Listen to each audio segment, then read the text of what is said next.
Good morning, good afternoon, good evening, ladies and gentlemen, wherever you may be in the world. Welcome to today's conversation on Gift of Healing TV. I'm Sarah Jane, and I am delighted to be joined by my co-hosts, Diana Leader. Hi, Diana. Hello. And Scott Holmes. Hi, Scott. Hey there. And our guest today is Pam McDonel, and we're going to be talking about your energy, your voice.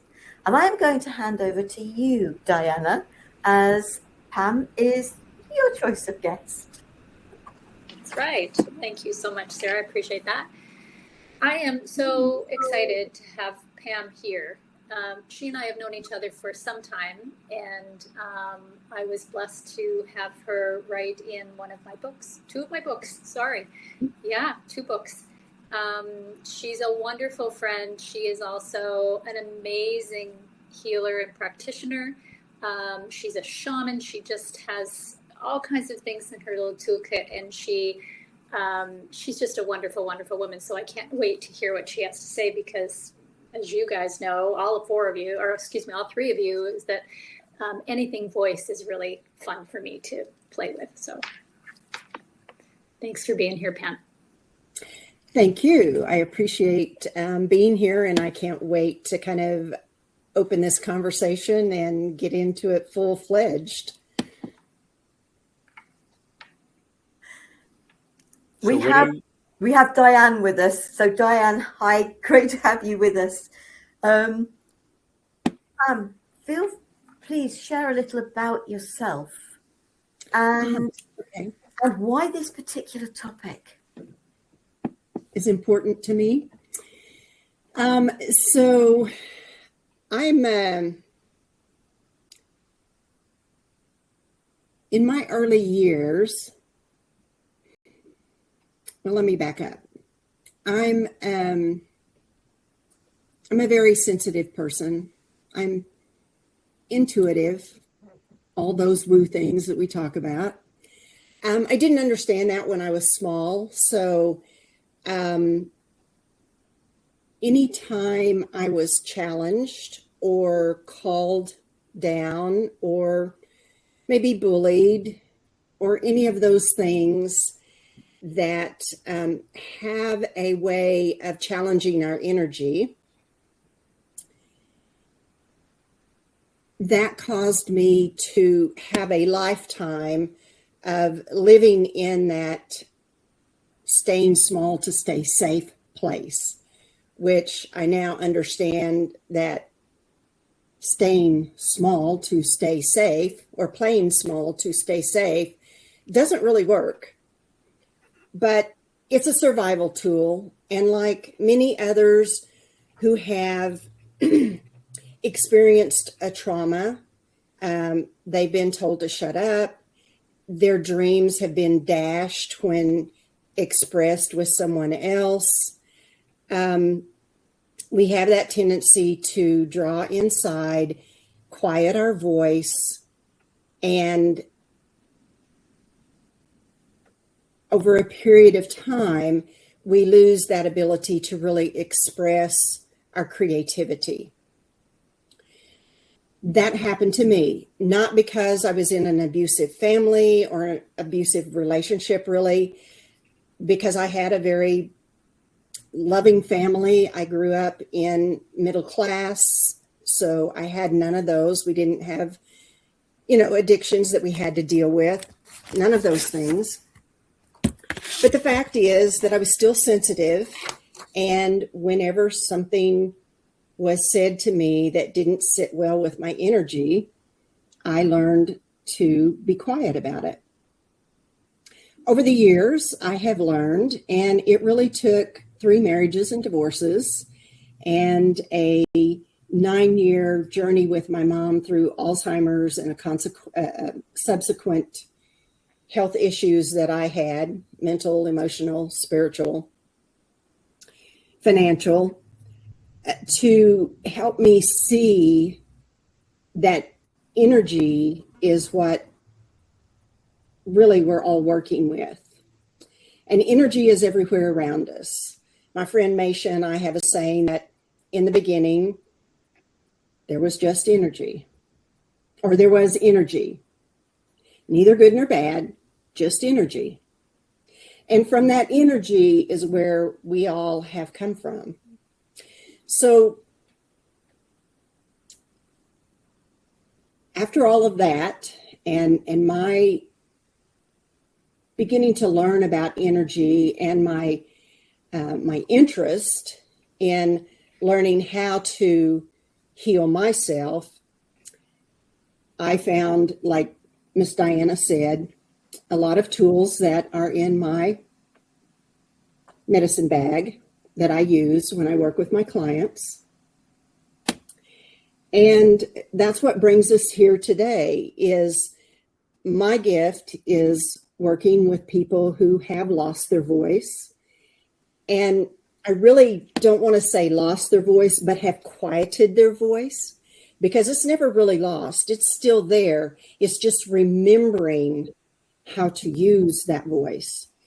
Being in a safe, sacred space where you feel heard and seen and held, so that you can get that confidence back.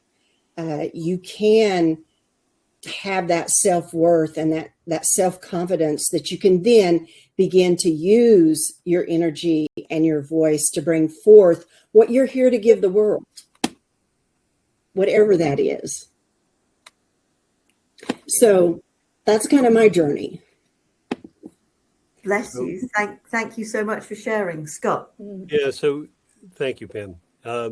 Now I've had the luxury of knowing these three women for a number of years, and they are all gifted, intuitive, powerful in everything that they do and the way that they communicate.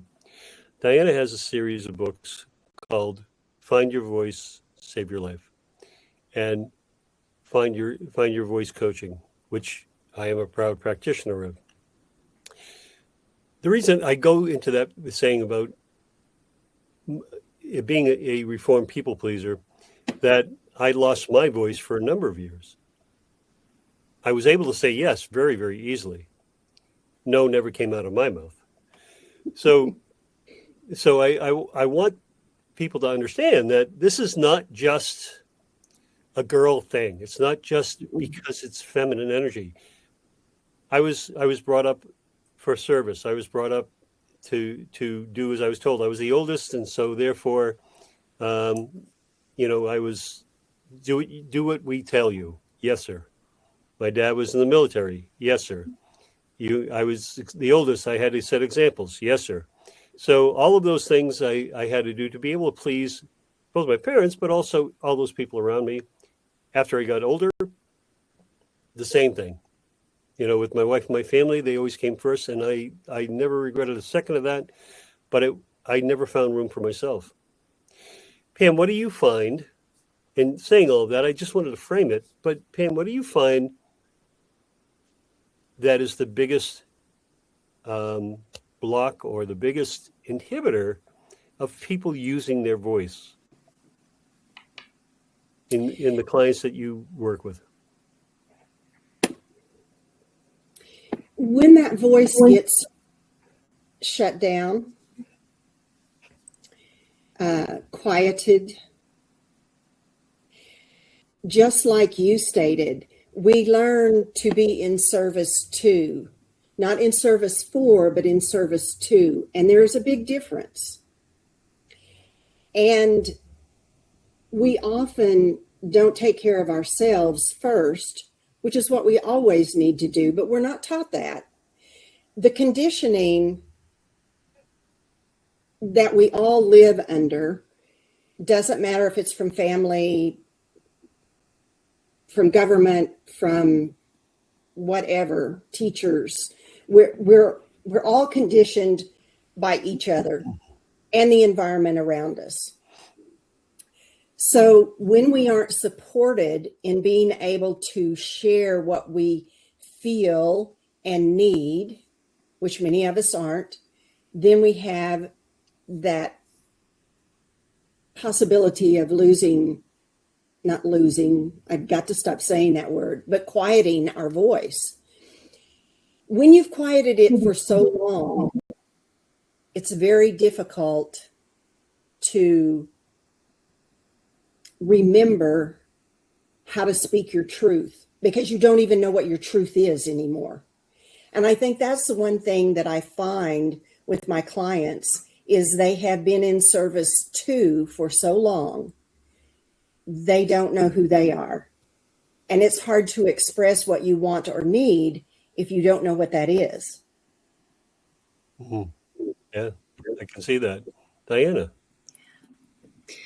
So, Pam, you and I've talked about voice a million times, and it's always a great conversation and one that I always learn from, for sure. So, what I'm being drawn to ask you is about when we have lost our voice. Sorry, when our voice has been silenced and quieted. And I appreciate that you make that distinction. When it's been quieted or silenced, it's quite hard to begin again, as you well know, right? It's hard to begin again because every time you begin, if you haven't done any kind of inner work for yourself, you have the same battle, the same fear shows itself, the same gut clenching shows itself. So there are so many physical responses to being silenced that need to be addressed. So I'm wondering about, because I'm intrigued about what you would suggest for people relative to the energetic piece that would support some of those symptoms, for lack of a better word. That's kind of a nicky word, but that would help suppress some of the things that are happening so that the freedom is there for them to speak when they care to. That make sense? Yeah, exactly. And if I could, I'd like to just take a moment and start with a simple invitation. For those of you who may be listening, and for the three of you, if you would just take a moment, close your eyes.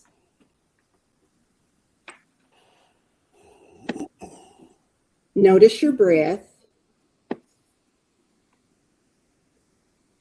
And then notice the energy that you're bringing to this space.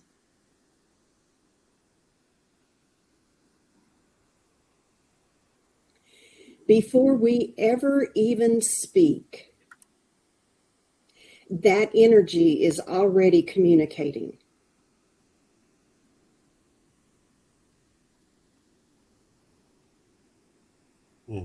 When you're ready, you can come back into the room, open your eyes. And I think that is one thing that we always need to do, because we walk into a situation, not necessarily even a situation, but we walk into communion with someone else, right? And where we can be vying for who speaks first, and as Sarah Jane was talking a while ago, talking over each other because we all have something to say, right? We want to be heard. And for me, and I'm going to bring human design and quantum human design into this now, because we learn through that process, through that modality, through that training, that we speak from many different places in our body. Some of us speak through our solar plexus. Some of us speak through our sacral. Some of us speak through the spleen or the ajna.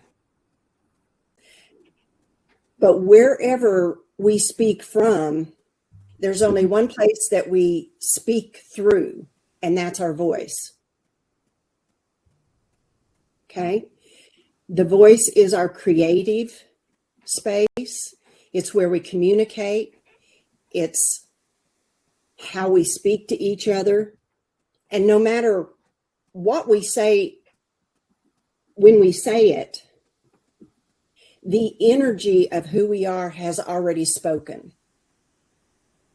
So when you walk into a room, if you're upset, that's what you're bringing into the room. If you're happy, that's what you're bringing into the room. So that doesn't exactly probably answer your question. And I think for everybody, it's going to be a little different. But I think the first thing is to learn what your energy is. Where does your energy to communicate come from? And then how do you begin to use that so that you can remember how to speak for yourself? Now, I'll give you a personal experience. I am what we call an emotional manifester. That means that I speak from my solar plexus, and I have to feel through what it is I want to say before I can make sense of it to anybody else. Otherwise, I can talk all day long, and the people that I'm talking to are going to be glazed over. Their eyes are going to be glazed over, and I'm going to be going, am I like speaking an alien tongue? Because I don't think anybody's hearing me, but I know I'm speaking English, and that's what these people speak. Now, they might not speak Okie English, but it's close enough, right? So does that help in answering your question? Yes, it does, Pam, for sure. It's interesting to have that visual of bringing the energy with you into the room, and that those, I don't think I want to call them choices, but that those, it's almost predetermined in some way, the response. Does that make sense? I'm not sure if it does. Yeah. And you've walked into a room before, I'm sure. We're all pretty intuitive and sensitive here. And how many times have you walked into a room and immediately known that something wasn't right? Or maybe something was. But a lot of times the first thing is what's not right, right? And then you notice that there's two people standing in the corner. Their postures are, stiff, and you can tell that it is not a good conversation. And that's the energy. Maybe they're not even speaking, but their body posture tells you everything that you need to know about what's going on in that conversation. And the energy that's being emitted, right? And it depends on how we interpret that energy, whether or not we hang on to it or we let it pass through us. Because if we're affected by that, then whatever conversations we're having with somebody else is going to be affected. Because we have that energy bottled up inside. So what you're saying is to, in terms of voice, is to be aware of that energy. Be aware of what the energy that's around you and what's yours. Yes. If you want to speak your truth, right, then yes, you have to know what is your energy and what is somebody else's. And if it's not yours, my suggestion is don't hold on to it, because it doesn't serve you. And it's somebody else's to deal with. It's not yours to deal with. And you won't be able to speak your truth, your authenticity, whatever it is you have to say, if you're hanging on to that, because that's going to affect you. Yes, Sarah. We have a message from Diane.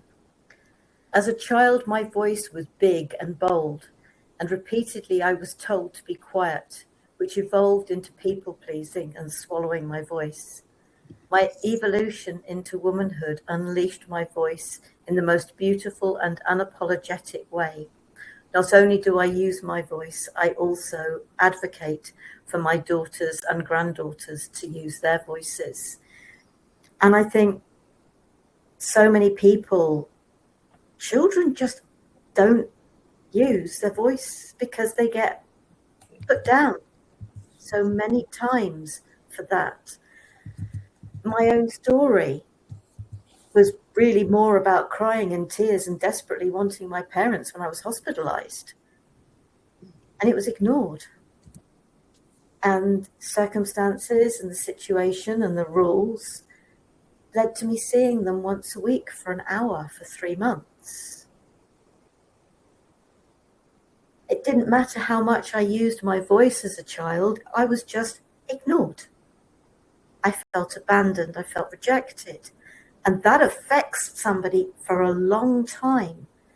I was working with one client one time, and a situation from her childhood came up where she and her best friend were out playing, and then her sister joined them. And then her sister and her best friend wandered off and left her. And that hurt her.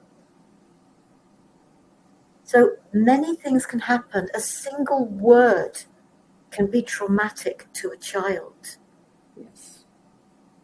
And I think it's really important to support children to be able to use their voice. Yes, we all have to think how we use it, when it's appropriate, etc., etc. But squashing ourselves down, making us think that our voice isn't of any value, when it is, because it's who we are. And it's been quite a journey for me to find my voice. It really has. But I think also the thing that goes with that hospital was I was scolded by a boiling milk coffee that only went over my face. It went down my neck, and the jumper I was wearing stuck to my skin. Throat. It was not just what happened in the hospital, it was what had happened that put me there. That was all about the throat. It was all about the voice.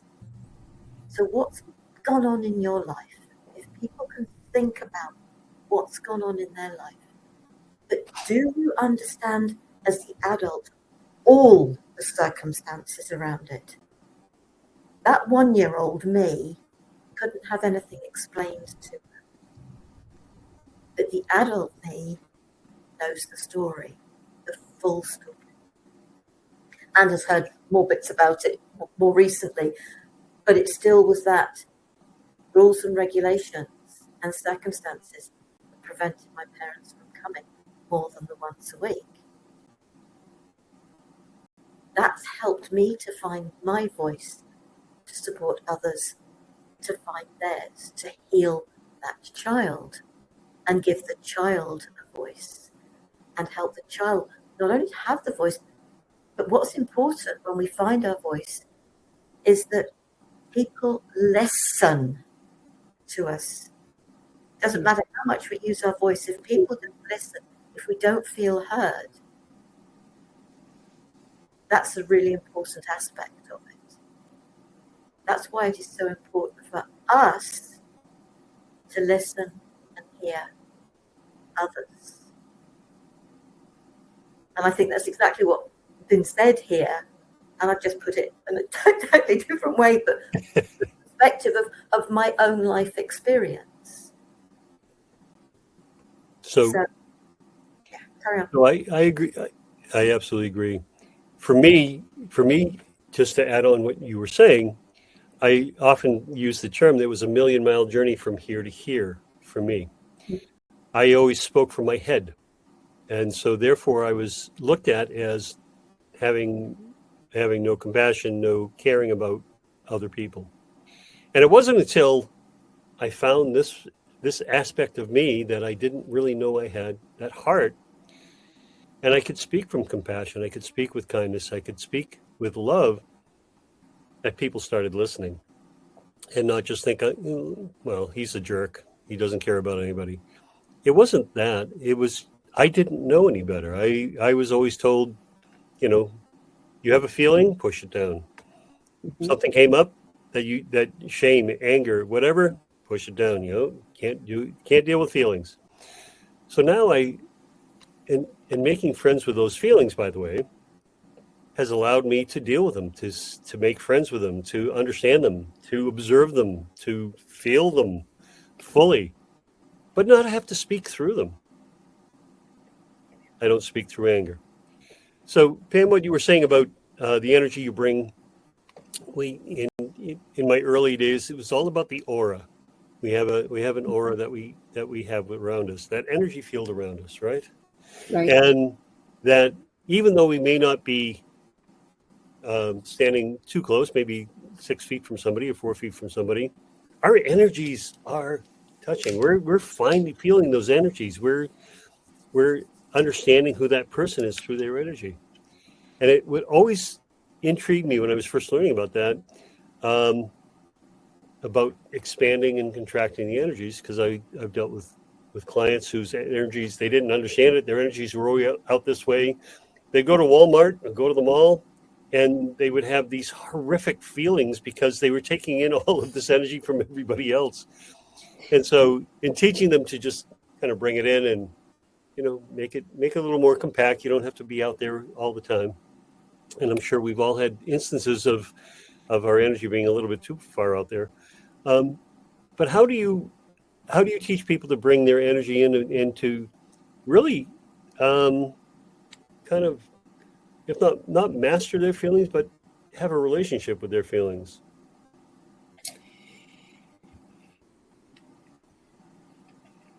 We have feelings and emotions in all parts of our body.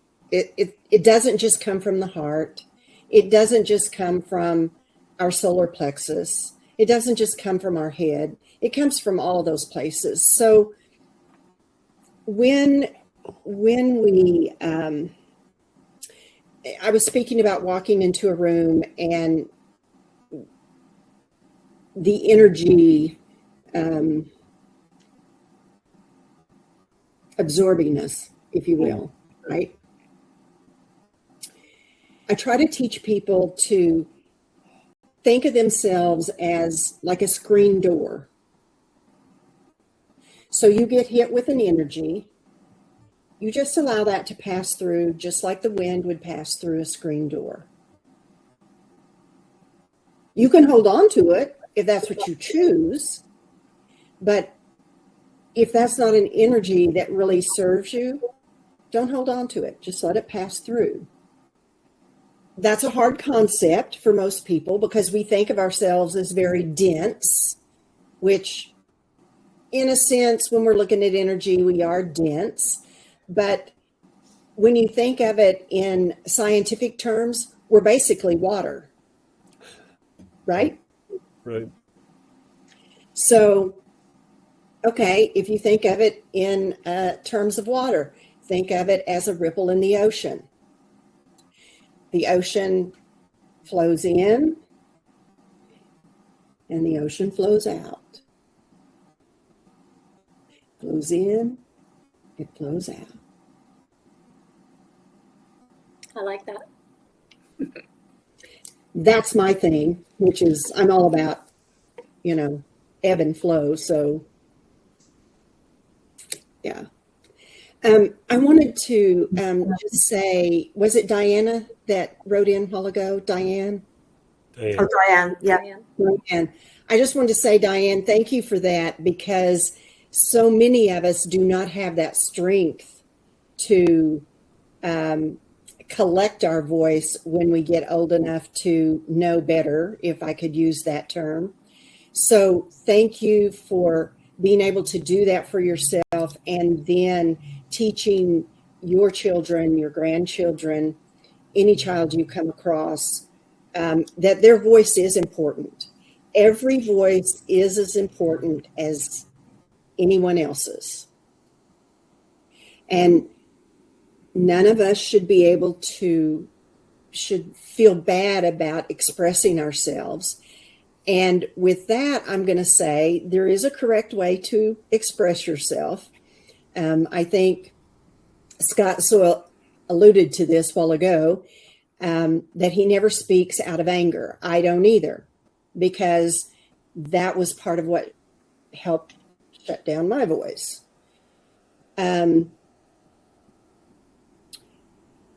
But the fact is, it's still important for us to voice what we need and want. And we can do that in a very respectful and kind way. We don't have to be ugly about it. Even when it is a challenging moment, you know, maybe you're having a confrontation with someone. Okay, step away for a minute, catch your breath, take a walk, come back, and enter back into the conversation with a kind and gentle heart and kind and gentle words. You don't have to be harsh when you're disagreeing. You can agree to disagree, right? There are some people who just love to be confrontational. And so, okay, it's kind of like that energy. Just walk away from it. Let it pass through you and walk away. Nobody said that you had to have that conversation with that person if they're not listening. So one of the things that came up was that kindness is not a weakness. You know, I was just talking with one of the guys who's leading a collaboration about kindness. What a concept, right? Mm-hmm. So kindness does not mean that you are weak. It's just like you said. If I speak out of anger, is anybody going to hear me? Well, they'll certainly hear me, but they won't accept what I'm saying necessarily, right? Right. And more likely than not, they're going to respond in kind. So taking that breath, taking that step, taking a moment, acknowledge the anger and just saying, okay, how can I say this in a way that they'll accept? Makes all the difference in the world. It really is interesting that we can do things in a certain way and they're accepted. We can say things in a way and they're not accepted, depending on how it comes out of us and where it comes from. As you said, emotions come from different parts of the body. So, and sorry, go ahead. No. I was just going to make another point as well, that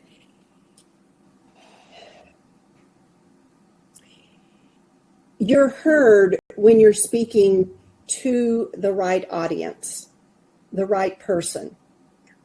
If what you have to share, your wisdom, whatever that is not being received, that's not your audience. And let's just go back to the anger thing, right? That person that is so angry with you is not going to hear you, is not going to see you, because all they're vested in at the moment is their anger with you. Mm-hmm. So it doesn't matter what you say or how you say it, they're probably not going to hear you. Can I? Oh, sorry. Carry on, Diane. Carry on. You sure? Thank you.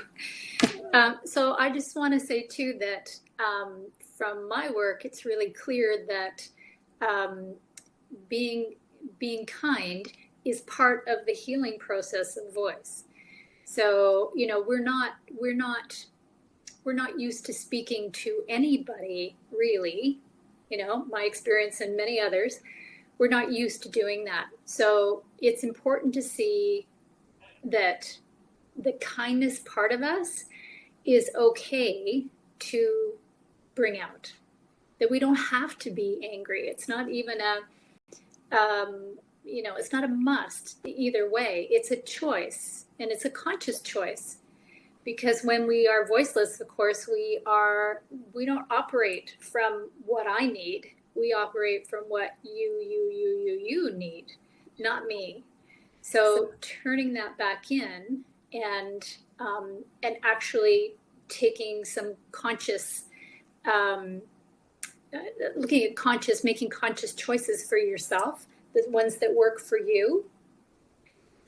You're not going to speak in anger. if you're there. If you do that kind of inner work, you're not going to speak in anger. You're going to speak out of love and kindness and compassion. You're going to be there. Now, it may not happen overnight, but And it usually doesn't. No, of course. But it's really a path that is part of your healing, to be able to get to the point where it's okay if some guy is, over there and speaking in whatever way he or she chooses. They can do their thing. They're just at a different level of consciousness. We don't have to be. We can make a choice to be kind and loving. Yes. I was going to add to the anger thing, but from a different perspective here. I'm very good at being open with people. I have been told off for being that open. You can't talk to people like that. It's not that I was getting angry with them or anything like that. I was just listening to what they were saying and then being honest with my understanding of what they were saying and what I could share. And I was at an event and I did what I do. And I said what I said, whatever it was. And I really couldn't tell you. I couldn't have told you the following day. And the phone went. And this voice on the other end of the phone said, I was so angry with you. Okay. She said, then I thought about it. You're the only person who's been honest with me. Some people require to hear things that maybe do make them a little angry because it touches a nerve within them until the point that they actually realize that they were hearing what they really required to hear. Don't be afraid to speak your truth. You do it from the kindest perspective, but it's also remembering that there is a thing called tough love. And tough love usually means no. And we have to be the kindest. There are times we have to do that to help people to stand on their own 2 feet. We finding our voice. And that gave her a voice that time. It really did. She started to find her voice because somebody was open and honest with her in a way, in a perspective that she probably hadn't thought about. And as I said, I really couldn't tell you. It was quite a lot of years ago that happened. It's just like, but Diane I have found the power of pause is priceless. Mm-hmm. That's what she did. She went away. She felt the anger, but there was the pause. There was the time to think about it, to be open to what was said. We should never hold back on certain things. And things like the fact, I am very happy if somebody goes away and something gets said to them. That funny woman that day at that event said that to me. We have to be open and honest with people, especially about helping people to find their way back to themselves, if you like. Yeah. Because if we don't find our voice to do that, because it said, if something comes at you 3 times, the universe is trying to get your attention. Are we number 1, number 2, or number 3? And if we hold back, we're potentially holding other people back too. Very true. So it brings to the expression, you don't have to hit me upside the head twice with no tire iron to get me to understand it, right? That was for you out in Oklahoma. So Pammy. Yeah. You've done a lot of work, shamanic work. You've done a lot of human design. You've done an amazing amount of a number of modalities. what is some of your favorite things to bring to people so that they can understand that they have the ability to use their voice, to have their voice, to find their voice? What are some of your favorite ways to use to help people do that? Well, I think for me, it's never just one thing. Even when I do a massage therapy session, it's not just massage. And you probably know this doing Reiki. But I think it's being able to provide that safe, sacred space where the person can be at ease to open up and be open to their emotions, their feelings, what's going on for them, and being able to listen to what I might share with them. And sometimes it doesn't even have to be conversation. It can be through Reiki, just simple energy work, working with the chakras, working with the aura. But a lot of times I find that emotional freedom techniques, tapping, really brings people back into the body. Mm-hmm. And that's what happens for us, I think, as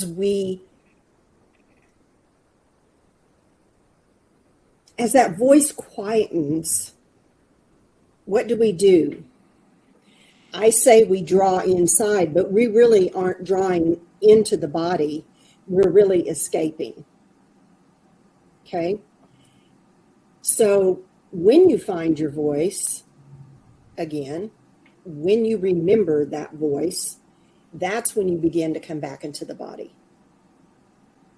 And that's when you can begin to speak your truth.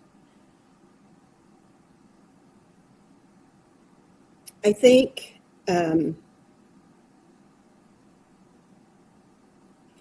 for instance, last night I had a human design session with a client, and we did some breath work. Breath work's always good. We did breath work, and in the end, because of the day that she had, we did EFT tapping. I don't, typically, like I said, my sessions, it doesn't matter whether I'm doing massage, EFT, it's all brought in. So for me, it's meeting my clients where they are with whatever it is they need at the moment. And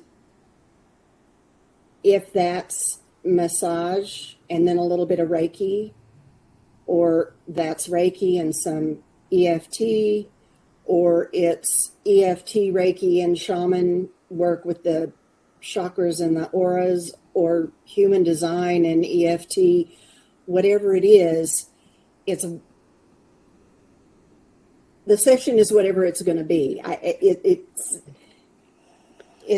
just is what it is. So you much like myself, I most of my clients say do Reiki, and most times they get everything but Reiki. When you have 6 or 7 modalities, there is no you make your magic your own, because you take from different parts. Mm-hmm. All of us have multiple things that we learned. Once a door is open for you, it doesn't shut. No. It stays open. And I love the constant opening of the doors to be able to see new perspectives. And I'm going to bring that to the other two, Diana and Sara, about how do you meet and what do you do to meet a client where they are? Sara, go ahead, honey. Yep. Choice. They have the choice when they come to me. But when it comes to the vocal Reiki, because of the fact that I can take people to the inner child, and some people come to me and they say, no, I'd rather work on the basic level, on the physical. There's something, because that's where it all started for me. And I know that if we're starting on a physical level, we are going to end up on the child level. Yep. Because it's our body's way of telling us there's an issue that is ready to be worked with, to be dealt with, to got through, to be able to acknowledge, to be able to release it. But I totally trust that it has to be exactly what is right for that client. So we start, and it goes, they guide it. It's not about where I guide it. It's what comes to them. I make a suggestion, but it's what comes to them in the experience of the sound, the toning that I bring to them. That's not for me to say, it's for them to share with me. And there are times when that aspect of the session may be very short, because you just get the sense that has to stop. That's it. You don't go any further with that. Okay. So then it can be, okay, well, you've got an hour or in total. Would you like me to do this? Would you like me to do that? But it always actually comes from the client. It's not, it doesn't come from me. But that's the way I work, because that is the way I have to work. It's total detachment of any outcome. That is what is right for them, even if they don't know it. Diana. So when I talk to women who are women that come to me for coaching, it's not always about the spiritual piece. It's also just about, I can't say such and such to so and so, or I'm unhappy in one part of my life, and I, it's very easy to kind of unravel that to a place where you cannot use your voice. So giving people the option, always the option. You're right, Sarah. I mean, it's always up to the client what they choose to do and what they don't choose to do at any given time. But it inevitably for me ends up just in that deep dive about, childhood, not from a therapeutic sense, but in a sense of understanding your trauma, just, being able to name it, to look at it and name it, being able to understand that that's not something that needs to control you, that, part of the bigger picture of that trauma is, when you're looking at it in your hands, has a very different sensation for you than it does if you are feeling it in your body. And, so moving it out of the body is part of that too. But again, all that is, it really is dependent on what the client, as you said, Sarah, what she's looking for, because if she's not into it, if a client is not into that particular piece, it wouldn't matter anyway if we offer different, people know, we know what we want. They know what they want. So yeah, it really is choice as well. In my den, it's choice as well. I don't know about your experience, but when I first started to do this work, I would walk down the street and I'd see somebody, and I would know right away how I could fix them. I knew I was learning all these tools, and I wanted to just give them to everybody, just willy-nilly. And I very quickly realized that, you know what? There aren't many people who really want to be fixed right away. So pulling back and allowing people to come and say, hey, I need help with this. What can we do? And that for me is how I see clients and how they come to me. Pam, we talked about voice, and we got about 10 minutes left. But I'd love, you do a lot of shamanic work. You are a priestess, if I'm not mistaken. You are a shaman, if I'm not mistaken.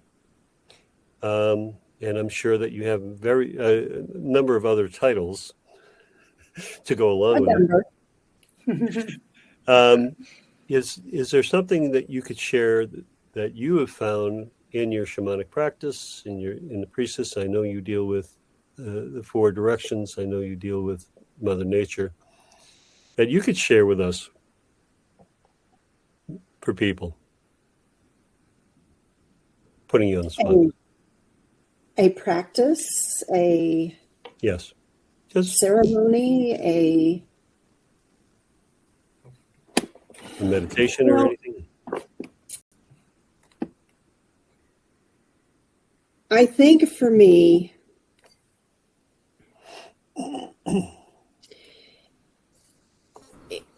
to share with other people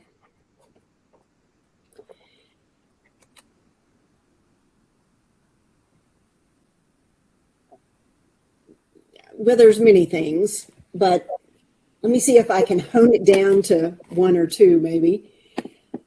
I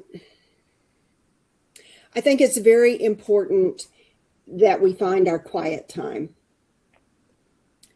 That place where we're not busy doing.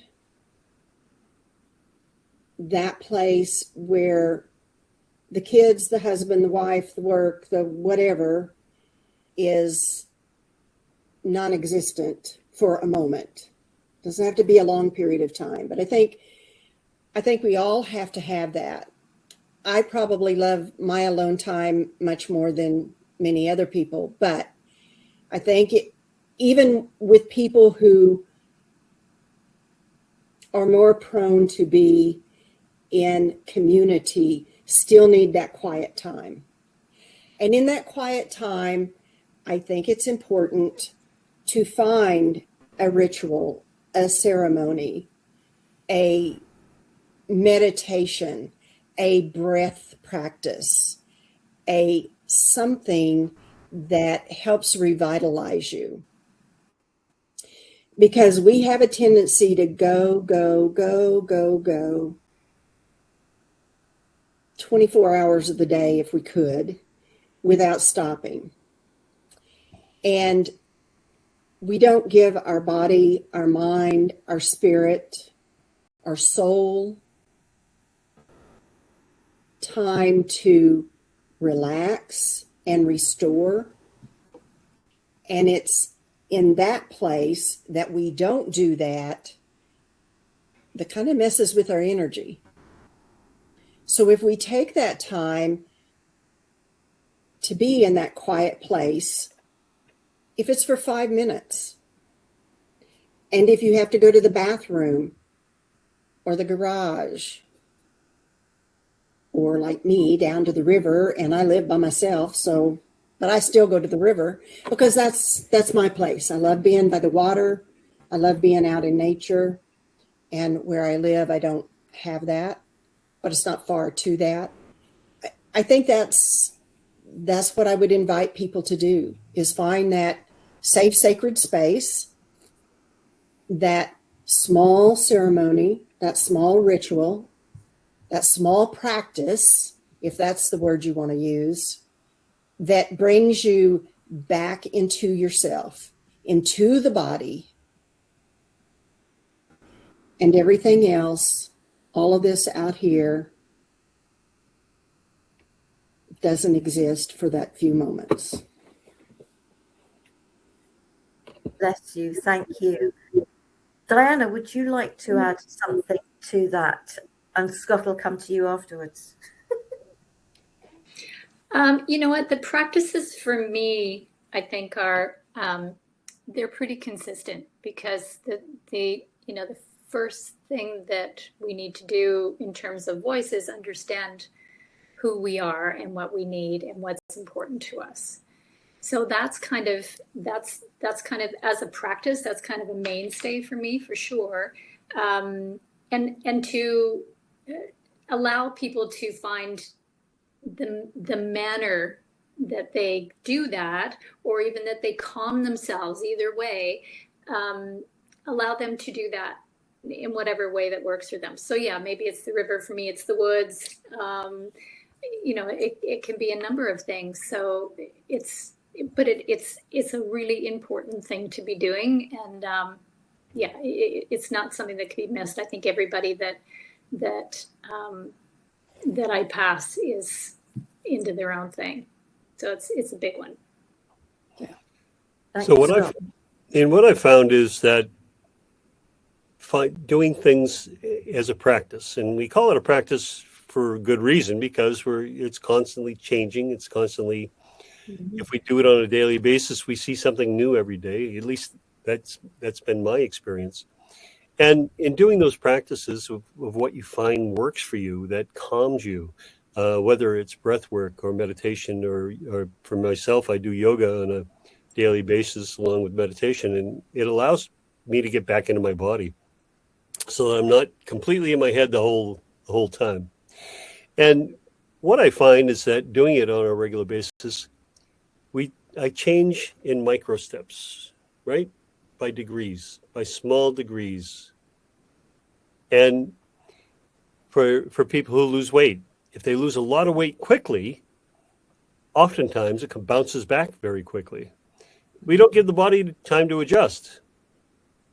If you weigh a certain weight and you lose 40 pounds very quickly over a couple months, all of a sudden, a month later, you're back to where you were because your body hasn't had time to acclimate, hasn't had time to adjust.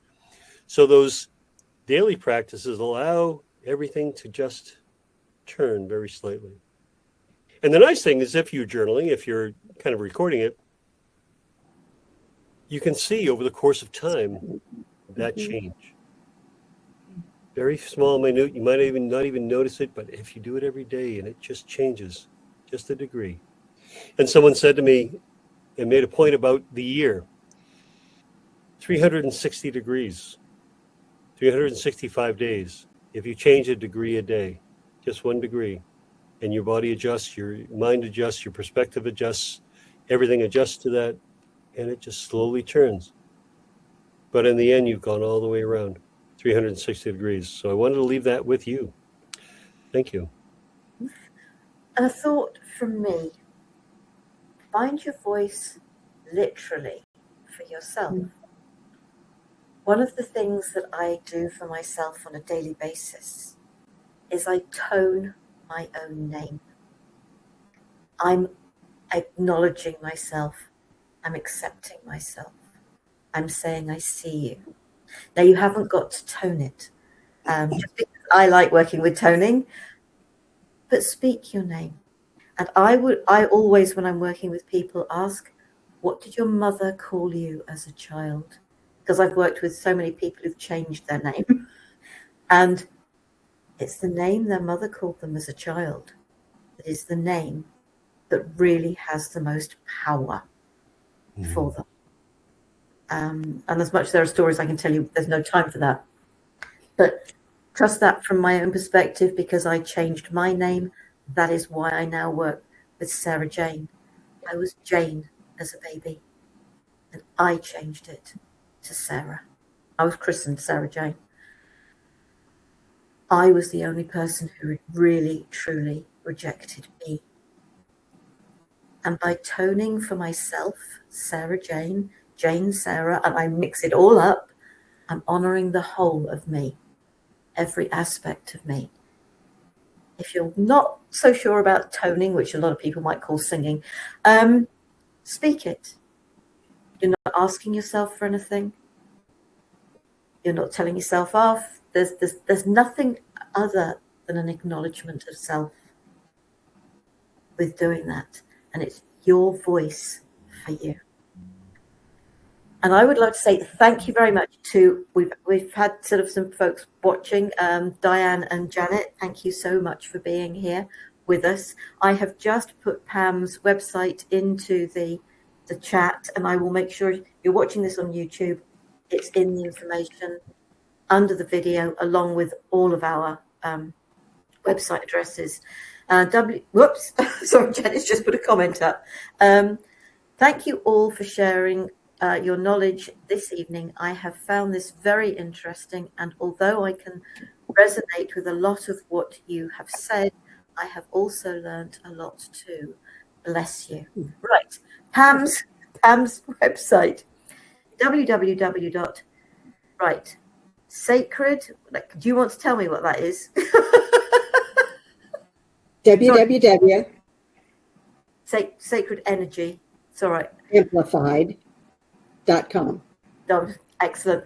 It's going to be, it's right there in the chat, and it's sort of going to be under the video on YouTube. So sorry, sometimes my eyes cannot pick up the separate words without capitals. I know. I try to capitalize the first words as well. Yes, that looks correct. Yeah, I think that's something. Good job. Thank you. Diane says, early mornings is sacred time for me, and by the water is where I resonate to my highest frequency. I mean, water's a brilliant energy. I love lakes and waterfalls. I adore waterfalls. Anyway, thank you so much to each and every one of you. It's been a lovely conversation. I always love talking about sound and energy. So thank you so much. Next week, I am being joined by Christy Borst. I'm sure that's a name that rings bells to you, Scott. Retrieving the keys to your kingdom. This is going to be inner child conversation. I hope you'll consider joining us for that. In the meantime, folks, take care, be safe, stay well. Namaste, sweet souls. Namaste.